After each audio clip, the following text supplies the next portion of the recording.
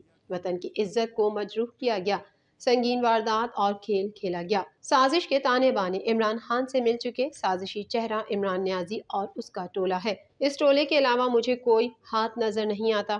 ہماری آئینی جدوجہد کو سازش کا نام دے کر الزامات لگائے گئے۔ اتحادی حکومت پر طرح طرح کے الزامات لگائے گئے۔ امپورٹڈ حکومت کہا گیا۔ مکروہ سازشی چہرے اب پوری قوم نے دیکھ لیے، کوئی ابہام نہیں رہا۔ چیف جسٹس عمر عطا بندیال نے ریمارکس دیے کہ آرٹیکل 62(1)(f) کا ڈکلریشن عدالت ہی دے سکتی ہے۔ شواہد کا جائزہ لیے بغیر کسی کو بددیانت یا بے ایمان نہیں کہا جا سکتا۔ سپریم کورٹ اپنے فیصلوں میں آرٹیکل 52(1)(f) کے اطلاق کا معیار مقرر کر چکی ہے۔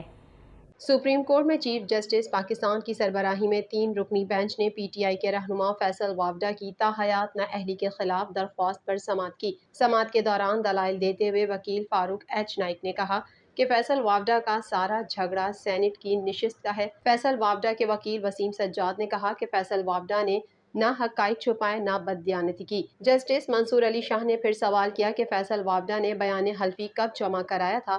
فیصل وافدہ کے وکیل نے جواب دیا کہ فیصل وافدہ نے بیان حلفی 11 جون 2018 کو جمع کرایا۔ ریٹرننگ افسر کو بتا دیا تھا، امریکی شہریت چھوڑ دی ہے۔ جسٹس عائشہ ملک نے فیصل وافدہ کے وکیل سے سوال کیا کہ آپ نے کس تاریخ کو امریکی سفارت خانے جا کر نیشنلٹی منسوخ کرائی؟ وکیل وسیم سجاد نے کہا کہ میرے موکل نے امریکی سفارت خانے جا کر کہہ دیا تھا کہ نیشنلٹی چھوڑ رہا ہوں۔ جسٹس منصور علی شاہ نے پوچھا کہ کیا آپ نے ایمبیسی جا کر زبانی بتا دیا کہ میرا پاسپورٹ کینسل کر دو؟ وکیل نے کہا کہ امریکی شہریت چھوڑنے کا ثبوت میں نے تو نہیں دینا تھا۔ جسٹس منصور علی شاہ نے پھر سوال کیا کہ بیان حلفی 11 جون کو جمع کرانے سے پہلے آپ نے زحمت ہی نہیں کی کہ دوہری شہریت کا معاملہ ختم کریں۔ وکیل وسیم سجاد نے دلائل دیتے ہوئے کہا کہ نادرا نے 29 مئی 2018 کو امریکی شہریت کینسل ہونے کا سرٹیفکیٹ دیا تھا۔ جسٹس عائشہ ملک نے ریمارکس دیتے ہوئے کہا کہ جب آپ نے امریکی سفارت خانے جا کر شہریت کینسل نہیں کرائی تو نادرا نے سرٹیفکیٹ کیسے جاری کر دیا؟ انہوں نے کہا کہ بیان حلفی جمع کراتے وقت فیصل وافدہ کی امریکی شہریت کینسل نہیں ہوئی تھی۔ سپریم کورٹ نے کیس کی مزید سماعت آئندہ بدھ تک ملتوی کر دی۔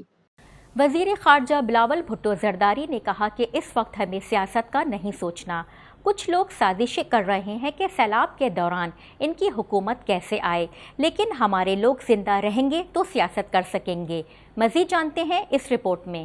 وزیر خارجہ بلاول بھٹو زرداری نے کہا ہے کہ سیلاب کی وجہ سے کرونا سے زیادہ معیشت پر اثر پڑا ہے، لیکن حکومت سندھ دن رات سیلاب متاثرین کے لیے کام کر رہی ہے۔ وزیر اعلیٰ سندھ مراد علی شاہ اور نثار کھوڑو کے ہمراہ پریس کانفرنس کرتے ہوئے وزیر خارجہ کا کہنا تھا کہ سیلاب کے باعث 40 لاکھ ایکڑ زرعی زمین پر پانی آیا۔ تمام موجودہ وسائل سیلاب متاثرین کی امداد پر لگا دیے ہیں۔ سیلاب کا 50% پانی نکالا جا چکا ہے۔ مکمل پانی نکلنے کے بعد اصل نقصان کا اندازہ ہو سکے گا۔ کراچی میں تاریخی بارشیں ہوئیں، انفراسٹرکچر کو نقصان نظر آ رہا ہے۔ کراچی میں بارش سے نقصان $30 ارب کے نقصان میں شامل نہیں ہے۔ ان کا کہنا تھا اسلام آباد کی طرف بڑھیں تو لگتا ہے الگ ملک ہے۔ یہ نہیں ہو سکتا کہ 2 پاکستان ہوں، یہ نہیں ہو سکتا کہ ایک پاکستان میں سیاسی گیم ہوتا رہے۔ چیئرمین پیپلز پارٹی نے وزیر اعظم کا شکریہ ادا کرتے ہوئے کہا کہ شہباز شریف پورے پاکستان کو اون کر رہے ہیں۔ وزیر اعظم کے شکر گزار ہیں کہ انہوں نے سب سے زیادہ دورے سندھ کے کیے اور وہ مدد کر رہے ہیں۔ انہوں نے کہا کہ UN secretary general UN general assembly اجلاس سے پہلے ہی پاکستان پہنچے۔ UN سیکریٹری جنرل کے شکر گزار ہیں کہ وہ مصروفیت کے باوجود ہمارے پاس آئے۔ بلاول بھٹو زرداری کا کہنا تھا کہ بین الاقوامی برادری کے سامنے سیلاب کے باعث پاکستان میں ہونے والی تباہی کا مقدمہ پیش کیا۔ امیر ممالک نے امیر بننے کے لیے ہم پر بوجھ ڈالا اور موسمیاتی تبدیلیاں لے آئے۔ ہم عالمی برادری سے بھیک نہیں، انصاف کا مطالبہ کر رہے ہیں۔ میں جگہ جگہ جا کے ہر ملک سے رابطہ کر کے چاہے وہ امداد ہو یا قرض کا معافی ہو یا کسی چیز کا ہمیں بہت مدد مل رہا ہے، لیکن تعداد اتنا زیادہ ہے، متاثرین اتنے زیادہ ہیں، مسائل اتنے زیادہ ہیں کہ جتنا بھی ہم کریں وہ کم لگتا ہے۔ چیف جسٹس اسلام آباد ہائی کورٹ اطہر من اللہ نے ریمارکس میں کہا کہ اسمبلی کا ممبر رہ کر اسمبلی سے باہر رہنا پارلیمنٹ کی توہین ہے۔ اس حوالے سے مزید جانتے ہیں۔ تحریک انصاف کے 10 ارکان کے قومی اسمبلی کی جانب سے آئینی طریقے کے بغیر استعفے منظور کیے جانے کے خلاف درخواست پر اسلام آباد ہائی کورٹ کے چیف جسٹس اطہر من اللہ نے سماعت کی۔ پٹیشنرز کی جانب سے وکیل علی ظفر نے عدالت میں پیش ہو کر دلائل دیے کہ آرٹیکل 64 کے تحت پروسیس کو مکمل نہیں کیا گیا۔ عدالت نے استفسار کیا کہ پہلے یہ بتائیں پارٹی کی پالیسی کے خلاف ہیں، کیا پارٹی نے ان کے خلاف ایکشن لیا؟ اس پٹیشن کا مقصد کیا ہے؟ کیا یہ پارٹی پالیسی ہے؟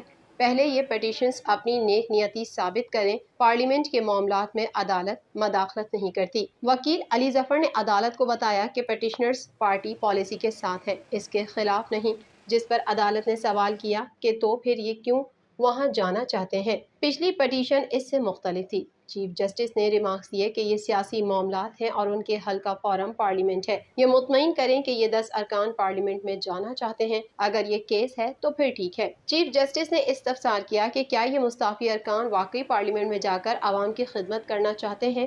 اس کیس میں پٹیشنز کہہ رہے ہیں کہ انہوں نے جینوئن استعفے جمع کروائے۔ یہ اسپیکر کے پاس واپس جانے کا نہیں بلکہ صرف ٹیکنیکل ایشو ہے۔ چیف جسٹس نے مزید کہا کہ پارلیمنٹ جائیں، سیاسی عدم استحکام ختم کریں اور پارلیمنٹ کو احترام دیں۔ اس ملک کا سب سے بڑا فورم پارلیمنٹ ہے، وہاں جا کر اپنے سیاسی معاملات حل کریں۔ آپ پارلیمنٹ جا کر اپنی نیک نیتی ثابت کریں۔ وکیل P T I barrister Ali Zafar نے عدالت کو بتایا کہ بیان حلفی جمع کرانے کے معاملے پر بھی کچھ وقت درکار ہوگا۔ عدالت نے بغیر کسی حکم کے کیس غیر معینہ مدت کے لیے ملتوی کر دیا۔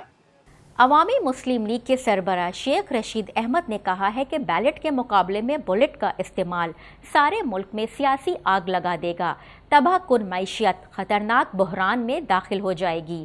مزید جانتے ہیں اس رپورٹ میں۔ عوامی مسلم لیگ کے سربراہ شیخ رشید احمد نے کہا ہے کہ عظیم فوج کبھی اپنے لوگوں پر گولی نہیں چلائے گی، مذاکرات کی میز پر لائے گی اور صاف شفاف الیکشن کرائے گی۔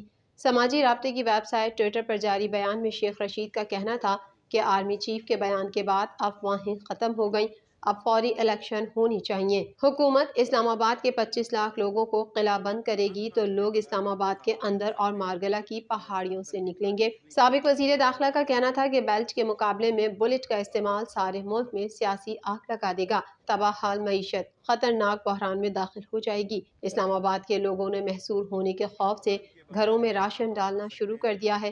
شیخ رشید نے مزید کہا کہ وزراء کی تعداد 75 جن میں 22 بے محکمہ ہیں، کنٹینر راستے نہیں روک سکتے، فوج بلانے اور آرٹیکل 245 لگانے کا خواب دیکھنا چھوڑ دیں۔ عظیم فوج کبھی اپنے لوگوں پر گولی نہیں چلائے گی، مذاکرات کی میز پر لائے گی اور صاف شفاف الیکشن کرائے گی۔ قومی کرکٹ ٹیم کے کپتان بابر اعظم نے کہا ہے کہ نیوزی لینڈ اور بنگلہ دیش کے میچز T20 ورلڈ کپ کی تیاری میں معاونت کریں گے۔ نیوزی لینڈ کی کنڈیشن آسٹریلیا سے ملتی جلتی ہے۔ مزید جانتے ہیں اس رپورٹ میں۔ قومی کرکٹ ٹیم کے کپتان بابر اعظم کا کہنا ہے کہ T20 انٹرنیشنل کرکٹ میں کوئی ٹیم آسان نہیں ہوتی۔ PCB کی جانب سے جاری ویڈیو میں بابر اعظم کا کہنا تھا کہ کل سے شروع ہونے والی 3 ملکی سیریز اہم ہے، اس سیریز میں پاکستان کو بہت فائدہ ہوگا۔ T20 کرکٹ میں کوئی بھی ٹیم آسان نہیں ہوتی، بنگلہ دیش کے خلاف بھرپور تیاری سے میدان میں اتریں گے۔ بابر اعظم کا مزید کہنا تھا کہ نیوزی لینڈ اور بنگلہ دیش کے میچز T20 ورلڈ کپ کی تیاری میں معاونت کریں گے۔ نیوزی لینڈ کی کنڈیشنز آسٹریلیا سے ملتی جلتی ہیں۔